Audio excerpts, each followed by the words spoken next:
মানুষ সমস্যায় পড়লে বা সামাজিক কোনো অসঙ্গতি দেখলে প্রথমেই মাথায় আসে পুলিশের কথা। পুলিশও সেই দায়িত্ব যথাযথ পালনে সচেষ্ট ভূমিকা পালন করেন। কিন্তু খোদ পুলিশ যখন কোনো অনিয়মে জড়িয়ে পড়েন তখন সেটা খুবই উদ্বিগ্নের বিষয় হয়। সম্প্রতি এমন এক সংকটে পড়েছেন ভারতের পুলিশ বিভাগ। বাধ্য হয়ে ছাঁটাই করছেন ৩০০ পুলিশ সদস্যকে। সঞ্জিদা সম্পার টেক্সট রিপোর্ট।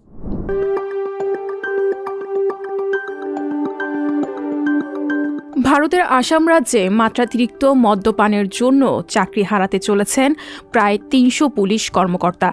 রাজ্যটির মুখ্যমন্ত্রী হিমন্ত বিশ্ব শর্মা বলেছেন, মদ্যপানে অভ্যস্ততা ও শারীরিকভাবে পুলিশে কাজ করার মতো অবস্থা না থাকায় তাদের আগাম অবসরে পাঠানো হচ্ছে। ইতিমধ্যে এই প্রক্রিয়া শুরু হয়েছে বলে জানিয়েছেন তিনি।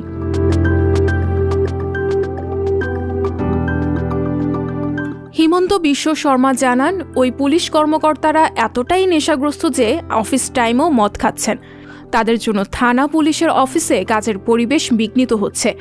আগাম অবসর দিয়ে নতুন লোক নেওয়া হবে।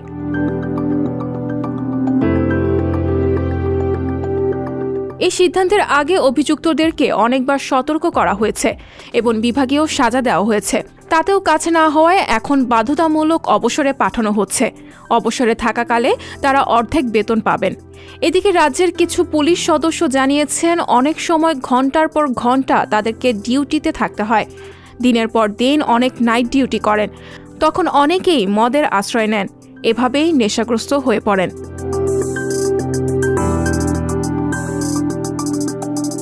এর আগে মুখ্যমন্ত্রী শর্মা পুলিশ বাহিনী থেকে অযোগ্য পুলিশ সদস্য ছাঁটাই করার প্রতিশ্রুতি দিয়েছিলেন।